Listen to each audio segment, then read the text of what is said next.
Welcome back to the Whispering Tome. If you are new here, this is a place for stories that history forgot to tell. Not the tales of emperors and conquests that fill the textbooks, but the quieter stories, the human stories, the ones that happen in spaces between the great events. You are listening to Episode 3 of The Silk, Road to a Merchant's Silent Epic. Let me tell you where In Episode 1, we met Tahir, a 22-year-old merchant from Kashgar who had never left his hometown. When his family faced financial ruin, joined a caravan heading into the In our mini-episode, Tahir learned his first hard lesson. The caravan was not heading directly to Samarkand as he thought.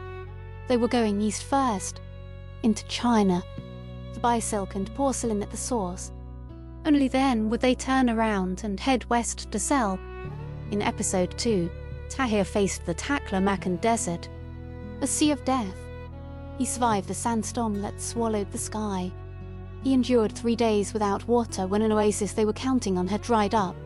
He watched men nearly break, and he discovered something inside himself that he did not know was there.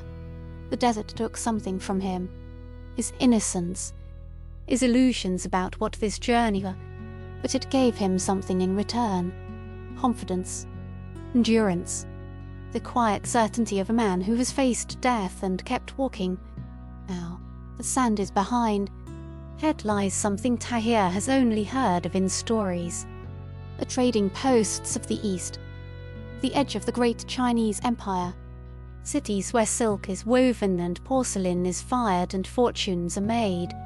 This is where the Silk Road earns its name. And this is where Tahir will discover that surviving the desert was only the beginning. The first sign of civilization appeared on the 14th day after leaving the oasis of Caravanserai.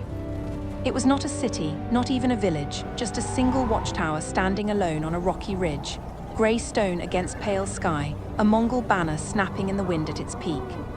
Tahir had been walking with his head down, lost in the rhythm of his footsteps, when Chen Wei touched his arm and pointed. "There, you see it." Tahir looked up, squinted against the glare, and felt his heart lift in a way it had not lifted since leaving Kashgar. A tower meant people meant water and food and rest. It meant they were no longer alone in the emptiness. "What is it?" he asked. Yam Station, part of the Mongol postal system. They are everywhere in the empire, every 25 miles another station, fresh horses, fresh riders. A message can travel from here to the Great Khan's palace in 2 weeks. 2 weeks, Tahir tried to imagine it, a message crossing the distance they had spent months traveling, arriving in days instead of seasons. The Mongols built all of this. Chen Wei nodded. Genghis Khan started it, his grandsons expanded it. There are 10,000 stations now, maybe more, horses, camels, riders ready day and night, the blood that keeps the empire alive. As they drew closer, Tahir could see more details. The tower was perhaps 40 feet high, built of grey stone that matched the rocky landscape around it. A wooden gate at its base, a stable attached to one side where he could see horses moving in a corral, smoke rising from somewhere inside. A rider emerged from the gate as they approached. Young, Mongol, dressed in the leather and fur of the steppe warriors. He raised a hand in greeting and exchanged words with Yusuf in a language Tahir did not understand. Then the rider turned and galloped away to the east, disappearing over a ridge in moments. "What did he say?" Tahir asked Chen Wei. "He is riding ahead to announce our arrival at Dunhuang. The garrison will know we are coming before we get there." "How far is Dunhuang?" 3 days, maybe 4. 3 days after everything they had been through, 3 days felt like nothing. The landscape changed as they traveled east. The sand gave way to gravel, the gravel gave way to hard-packed earth, rocky outcrops appeared, then low hills, then, on the second day after the watchtower, something Tahir had not seen in weeks. Grass.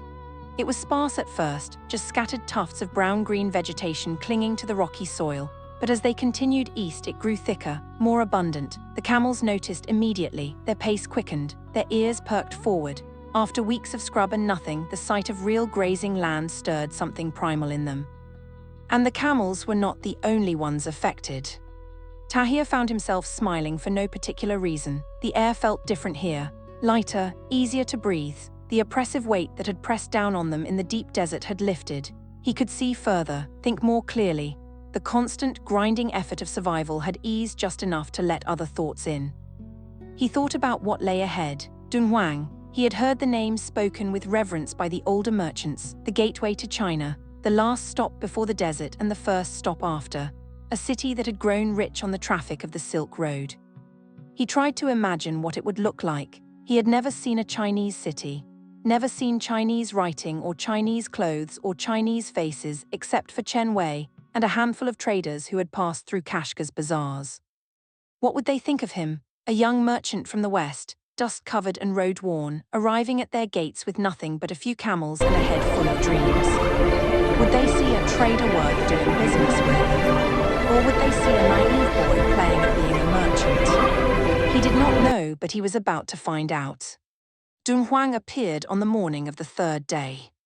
They crested a low ridge at dawn, and there it was, spread across a valley below them, larger than Tahir had imagined, smaller than Kashgar perhaps, but more concentrated, more deliberately built. The city was surrounded by walls of packed earth, painted white, glowing pink in the early morning light. Guard towers stood at regular intervals. A main gate faced west, toward the desert they had just crossed, flanked by stone lions that seemed to watch the approaching travelers with ancient, patient eyes. Beyond the walls, Tahir could see rooftops, hundreds of them, curved in a style he had never seen before, their edges sweeping upward like the wings of birds. Some were covered in glazed tiles that caught the sunlight, green and yellow and deep imperial red. And beyond the city, carved into the cliffs that rose to the south, he saw something that made him stop walking entirely. Caves. Dozens of them, maybe hundreds, dark openings in the pale rock face stacked in tiers up the cliff wall, and in front of each cave, visible even at this distance, were splashes of color, paintings, statues, bright flags fluttering in the breeze. "What is that?" he breathed. Chen Wei smiled. It was the first genuine smile Tahir had seen from him since they entered the desert. The Mogao Caves, the caves of 1,000 Buddhas. Pilgrims have been carving them for 700 years. There are temples inside, libraries, some of the most beautiful paintings in the world. "Can we see them?" "Perhaps if there is time, but first business." Chen Wei's smile faded back into his usual careful neutrality.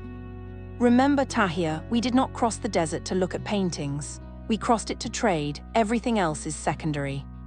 Tahir nodded, but he could not stop staring at the caves. 700 years, generations of pilgrims carving their faith into the living rock. What stories those walls must hold.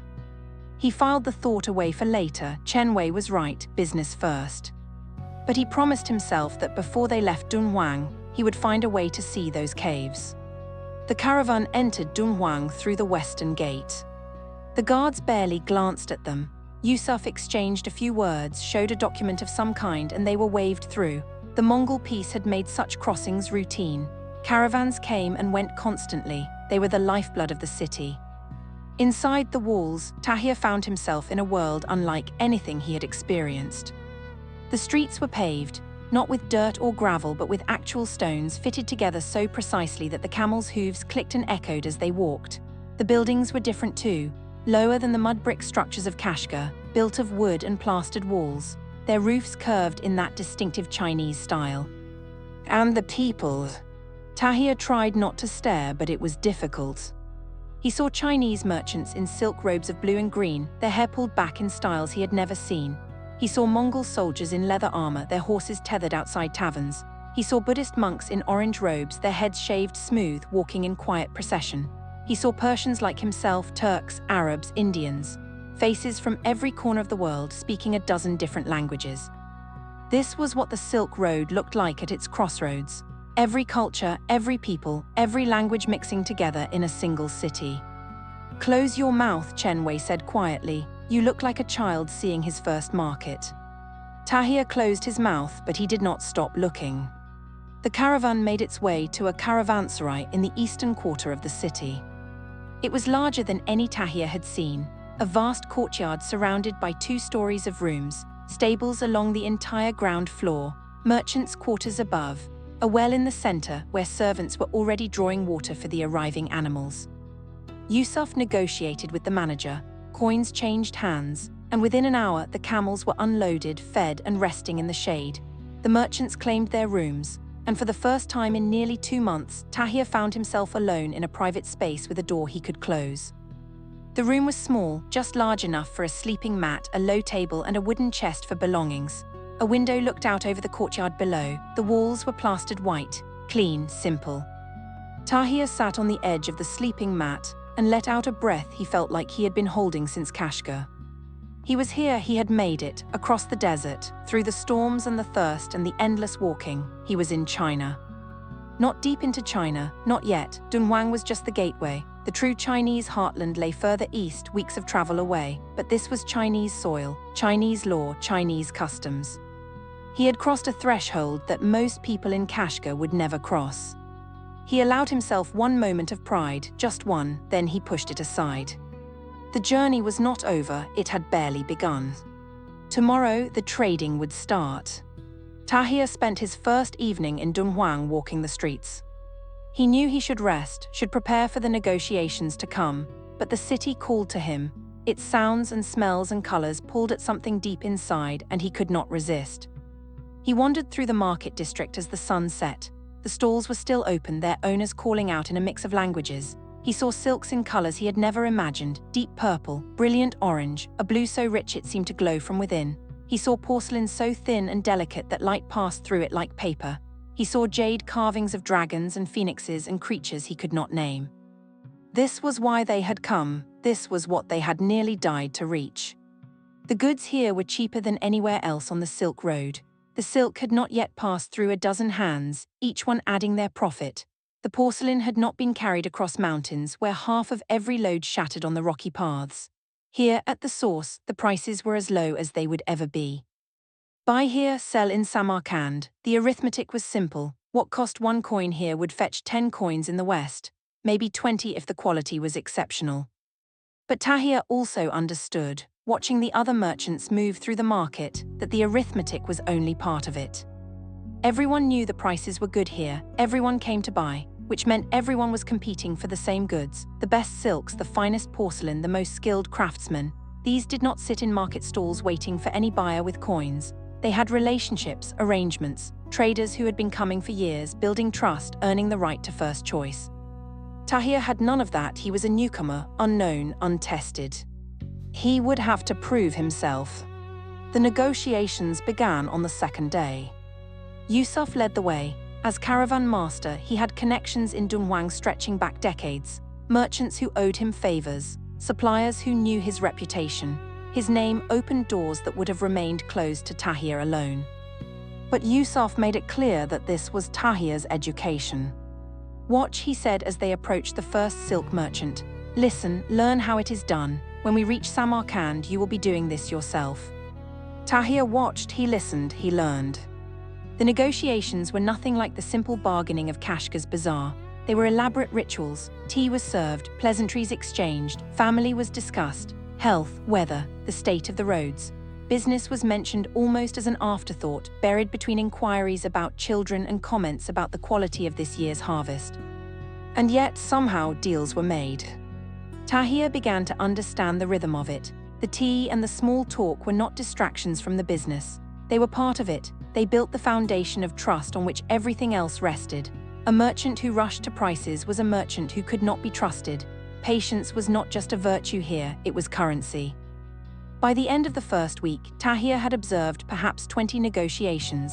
He had begun to recognize the subtle signals, the slight pause that meant a price was negotiable, the change in posture that indicated a deal was close, the particular phrase that meant the conversation was over, try again tomorrow.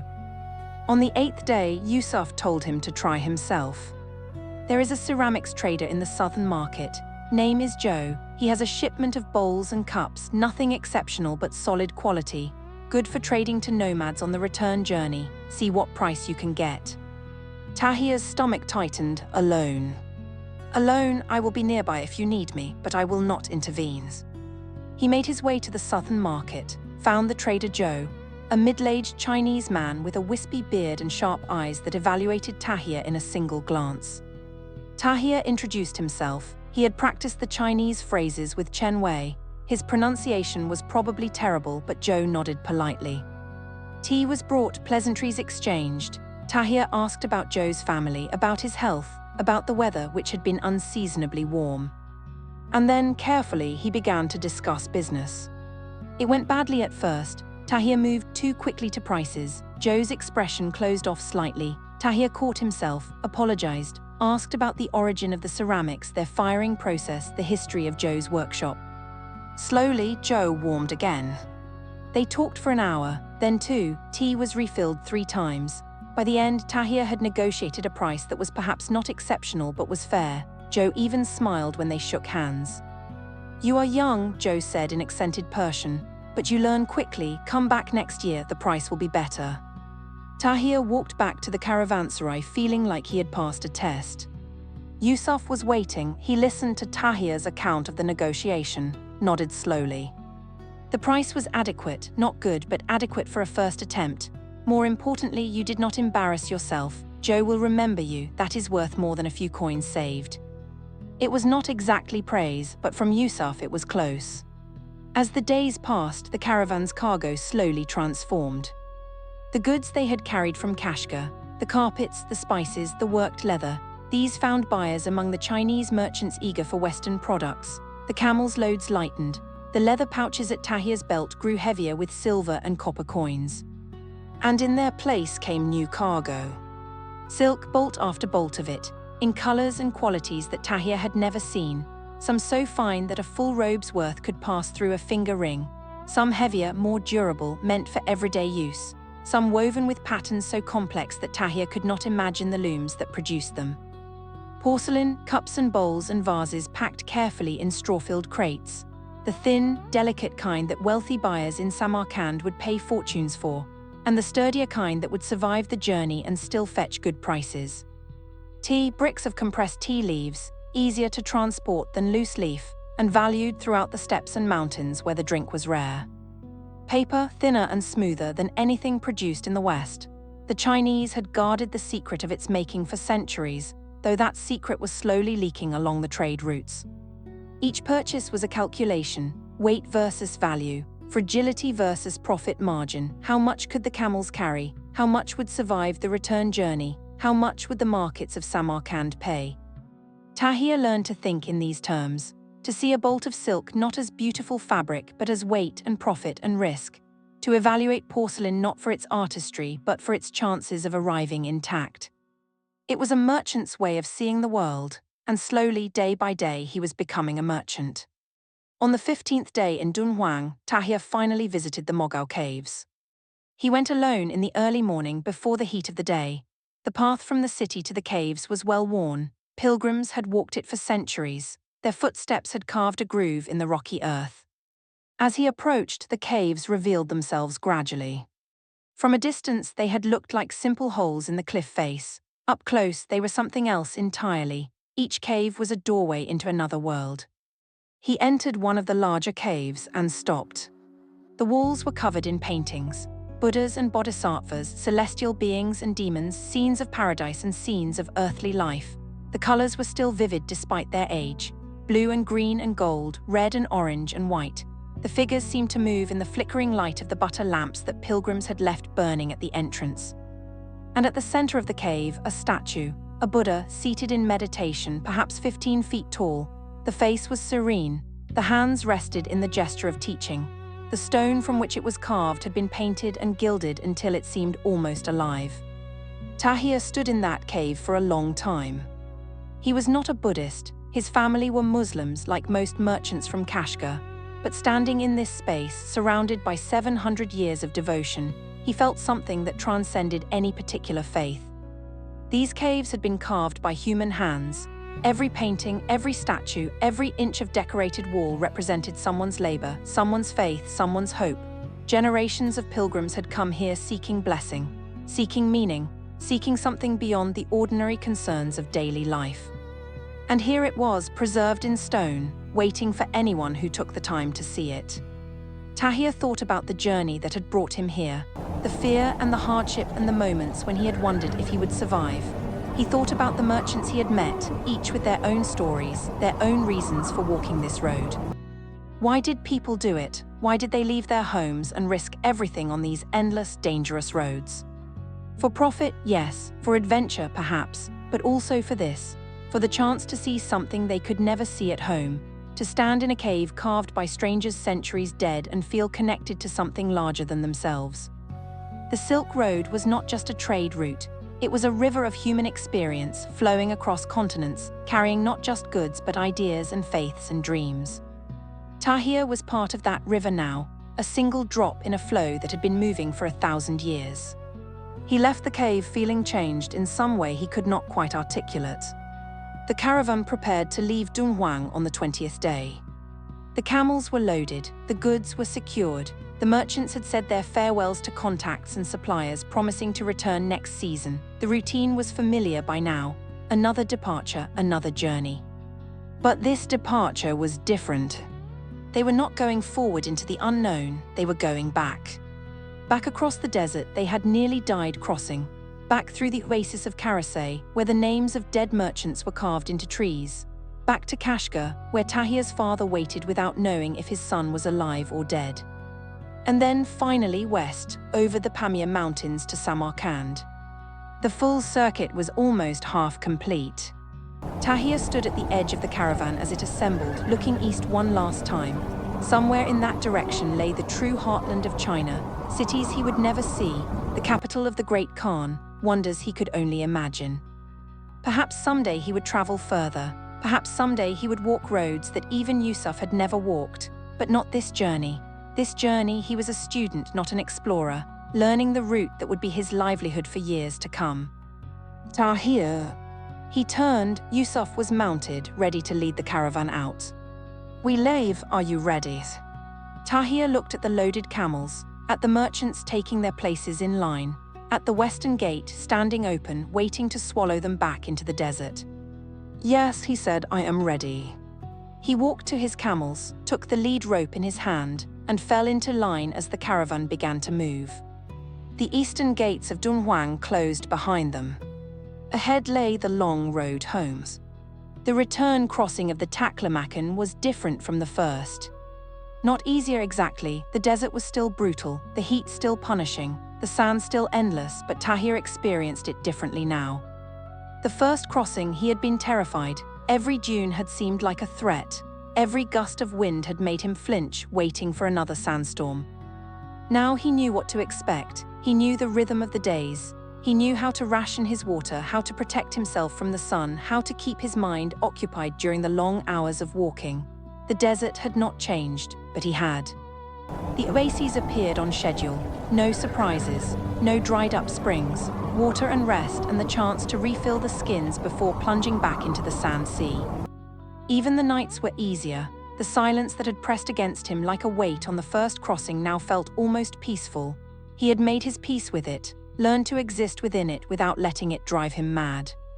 On the 7th night of the return crossing, camped at a small oasis, Tahir found himself sitting beside Chen Wei. You were right, Tahir said, about what you said before, that the desert shows you who you are. Chen Wei glanced at him, and who are you? Tahir considered the question. A month ago, he would not have known how to answer. I am someone who keeps walking, he said finally. Even when I want to stop, even when I am afraid, I do not know if that makes me brave or just stubborn, but it is who I am. Chen Wei nodded slowly. Stubbornness and bravery are closer than most people think. The desert does not care which one keeps you moving, only that you move. They sat in silence for a while, the stars wheeled overhead. What comes next? Tahir asked, after Kashgar. The mountains, the Pamir, they call them the roof of the world. Are they worse than the desert? Chen Wei thought about it. Different, the desert wants to dry you out, empty you, the mountains want to freeze you, crush you under their weight. In the desert, the danger is the absence of things. Water, shade, life. In the mountains, the danger is presence. The cold, the altitude, the weight of snow. He paused. But you will survive. You survived the desert. The mountains will test you differently, but you have proven you can endure. Tahir was not sure if that was meant as encouragement or warning, perhaps both. And Samarkand, what is it like? Chen Wei smiled. Samarkand is like nothing else in the world. Blue domes and minarets that touch the sky. bazaars where you can buy anything ever made by human hands, scholars and poets and craftsmen from every corner of the earth. When you see it for the first time, you will understand why men risk everything to reach it. Tahir tried to imagine it, blue domes, minarets, a city at the heart of the world. Samarkand had been a word to him, a destination, an abstract point on a map he had never seen. Now, for the first time, it began to feel real. A place he would actually walk into, actually see, actually touch. The thought made his heart beat faster. They reached Kashgar on a morning in late autumn. The journey back had taken 6 weeks, faster than the outward journey because they knew the route, because the oases were reliable, because Yusuf pushed the pace knowing that the mountain passes would close soon if they delayed too long. Tahir saw the walls of his hometown from 5 miles away. They shimmered in the morning haze like a mirage, but this time he knew they were real.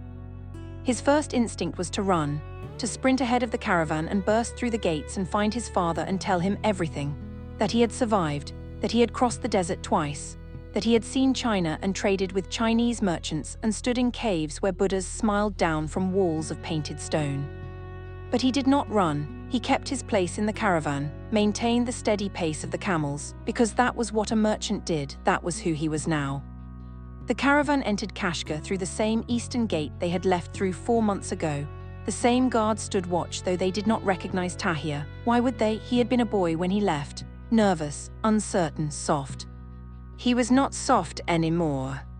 The caravan wound through streets that Tahir knew by heart, past the mosque where he had prayed as a child, past the bathhouse where his father took him on special occasions, past the bakery that made the honey cakes his mother had loved.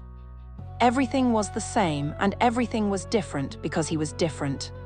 When they finally reached his father's house, Tahir's hands were shaking. He tied his camels to the post outside the courtyard, straightened his road-worn clothes as best he could, and walked through the gate. Mahmud was sitting in the courtyard, just as Tahir had imagined him 100 times during the journey. The old man was thinner than Tahir remembered. His hair was whiter. The crutch was propped against his chair, the empty trouser leg a reminder of the journey that had ended his own trading days. Mahmud looked up at the sound of footsteps and froze.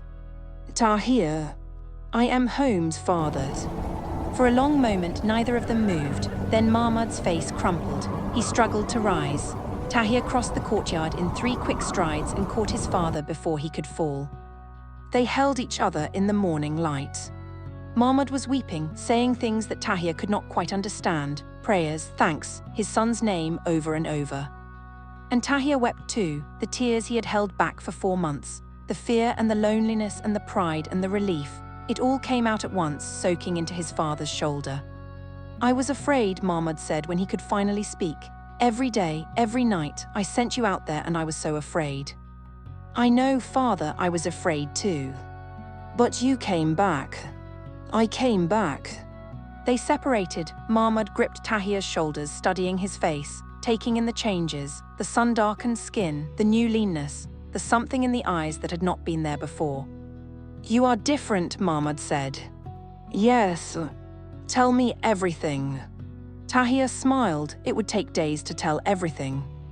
"Then we have days, but first," Mahmud gestured toward the inner rooms. "Your sister, she has been counting the days. Go to her, I will have the servants prepare a meal." Tahir found Fatima in the kitchen. She screamed when she saw him, actually screamed. And then she was in his arms, laughing and crying at the same time, pelting him with questions faster than he could answer. He had been gone for 4 months. It had felt like a lifetime. But he was home. The caravan rested in Kashgar for 2 weeks. Time to recover, time to repair equipment, time to prepare for the next stage of the journey, the Pamir Mountains, the roof of the world. And time for Tahir to remember who he had been before the road changed him.